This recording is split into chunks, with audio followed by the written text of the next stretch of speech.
This one பாருங்க, if x plus 1 is to 8, which is equal to 3.75 is to 7, then value of x தான் கேட்குறாங்க. x plus 1 is to 1 அப்படின்னு கொடுத்துருக்காங்களா. அப்போ இதை எப்படி எழுதலாம்னா, இங்கே பாருங்கள், நம்ம எப்படி எழுதுவோம், இதை x plus 1 divided by 8ன்னு எழுதுவோம்.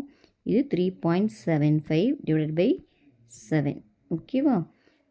இப்போது நம்மளுக்கு எக்ஸ் வேணும், இதெல்லாம் ஒரு சைடு கொண்டு வந்துடலாம். அப்போ x plus 1 which is equal to 3.75 into 8 by 7.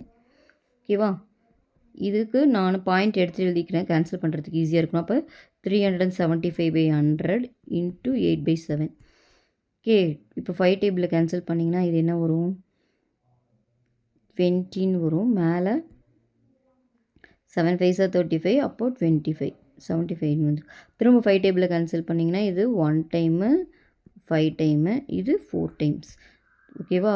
4 டேபிளில் கேன்சல், இது 1 டைம், இது 2 டைம். அப்போ என்ன வருது, X plus 1 is equal to 15 into 2 30 by 7 வருது.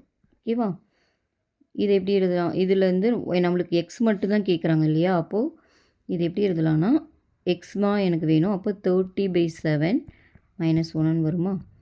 அப்போது எல்சியம் எடுத்திங்கன்னா 30 by 7 23 by 7 வருமா. ஸோ இதை நான் மிக்சட் ப்ராக்ஷனாக மாற்றினோன்னா 3 டைம்ஸ் வருமா. 3 7s are 21, ரிமைனிங் 2 by 7. அப்போ ஆன்சர் பார்த்தீங்கன்னா 3 2 by 7. ஆப்ஷன் சி இதுதான். ஓகேவா.